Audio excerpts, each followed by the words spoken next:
नमस्कार मित्रों, good idea channel पर आपका हार्दिक स्वागत है।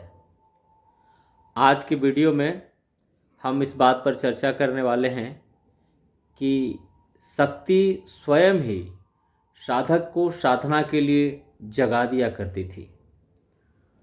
सुनने में आश्चर्य लगता है, पर मित्रों ये सत्य घटना है। एक बुजुर्ग ब्राह्मण थे।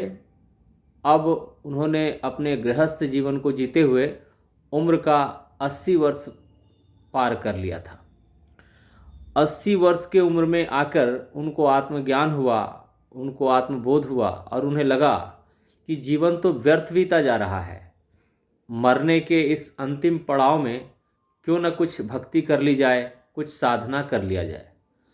और ऐसा विचार आते ही वे अपने गुरु के शरण में दौड़े और गुरु ने उन्हें गायत्री मंत्र जप की सलाह दी। वो दीक्षित तो थे ही और लगातार गायत्री मंत्र जपने लगे। बहुत दिनों तक गायत्री मंत्र जपते हुए अब उनकी साधना और प्रबल होने लगी और वे रुद्री पाठ सीखने लग गए।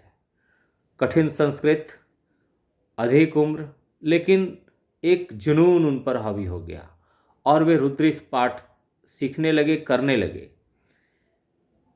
दिन भर वे गायत्री मंत्र का जप करते और प्रातः ब्रह्म मुहूर्त में 3 बजे अपने बिस्तर पर लेटे लेटे जोर जोर से बोलकर रुद्री पाठ का अभ्यास किया करते थे। ये बहुत दिनों से उनका अभ्यास चला और चलते चलते लगभग उन्हें रुद्री पाठ समूचा का समूचा याद हो गया। और बहुधा वे यही चर्चा करते पाए जाते थे कि अब तो उम्र के अंतिम पड़ाव में हैं, मृत्यु नज़दीक है, क्यों न भगवान का भजन कर लिया जाए। बस उनकी दिनचर्या बन गई रुद्री पाठ और गायत्री मंत्र का जप। जब ठंडा का दिन आया तो आलस्य होने लगा, उनकी नींद नहीं खुलने लगी और उन्होंने अनुभव किया कि 3 बजे कोई उनका चादर खींच करके उनको झकझोर करके जगा दिया। वे डर के उठे, सोचे शायद भूत होगा। और पुराना समय था, लाइट गांव में थी ही नहीं। वो लालटेन को जलाए और चारों तरफ चेक किए, कहीं कोई चोर का आतंक नहीं था। खैर जो भी हो, वो भय से अपना रुद्री पाठ आरंभ कर दिए। लेकिन इस घटना की चर्चा उन्होंने किसी से नहीं की। ठीक दूसरे दिन उनके साथ यही घटना घटा। कोई उनका चद्दर खींच करके उनको जगा दिया। फिर वो डरे, उठे, चारों तरफ चेक किए, सारा दरवाज़ा ठीक था, चोर नहीं था, भूत का दर्शन नहीं हुआ। फिर वो अपना रुद्री पाठ करने लगे। जब लगातार 4 दिनों तक उनके साथ यही घटना क्रम चलता रहा तो वे शर्मिंदा हो गए कि मैं 80 साल से अधिक उम्र का आदमी हूँ, मुझे युवती आकर के जगाती है। देखते हैं युवती फिर क्षण मात्र में गायब हो जाती है। यदि हम किसी को कहें तो क्या अच्छा बुरा सोचेगा। फिर वो अपने बेटा को बुलाए और उनको विश्वास में लेकर के कहे कि देखो हम डर जाते हैं, सुबह कोई युवती आकर के हमारा चादर खींचती है, हम लालटेन जलाते हैं, कोई कुछ मिलता नहीं है और फिर हम मंत्र जप करने लग जाते हैं।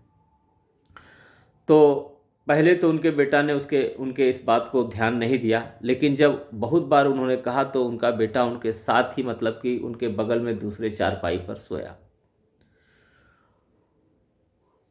फिर रात भर वो लालटेन जला करके उनका बेटा उनको देखने के लिए बैठा रहा कि वो कौन महिला आती है। साथ में एक लाठी भी रखा कि शायद चोर हो, भूत हो, क्या हो, देखा जाए। लेकिन ब्रह्म मुहूर्त हुआ और उनके बेटे की भी गहरी नींद लग गई और उनको भी नींद लग गई। और ठीक उसी समय एक सफ़ेद वस्त्र में युवती के द्वारा उनको जगाने का आभास होता था। अंधेरे में उन्हें लगता था कि युवती है, वो चेहरा देख पाते थे, फिर क्षण मात्र में लुप्त हो जाता था। फिर कोई रोशनी नहीं, कोई प्रकाश नहीं और वो पाठ करने लगते थे। अब उनका बेटा इस बात को मानने के लिए तैयार नहीं और वो किसी से चर्चा करने में बहुत ही घबराते थे। फिर वो अपने हम उम्र के किसी व्यक्ति को खोजे, बड़ा मुश्किल से अपने समस्या को सुनाए और अंतिम निष्कर्ष पर पहुँचे और फिर वो अपने गुरु के पास पहुँच गए कि भाई आप ही हमको बताइए। उनका गुरु बहुत दूर में रहते थे, उनको पहुंचने में वहां समय लगा काफ़ी। दूसरे दिन वो किसी तरह मुश्किल से पहुंच पाए। पहुंचकर उन्होंने अपने समस्या को अपने गुरुदेव के पास रखा। उनके गुरु ने पहला बात पूछा कि आपने इस बात को कितने लोगों को कहा। वो कहे कि हम तो बहुत लोगों को कह चुके हैं। बोले जाओ, आज के बाद से ये घटना तुम्हारे साथ नहीं घटेगी।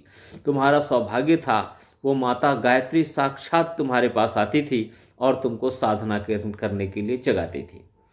मित्रों, इस रोचक घटना पर वीडियो बनाने का उद्देश्य यह है कि आत्मज्ञान जब भी हो जाए, चाहे उम्र कुछ भी हो, हम साधना आरंभ कर सकते हैं, पूजा आराधना किया जा सकता है।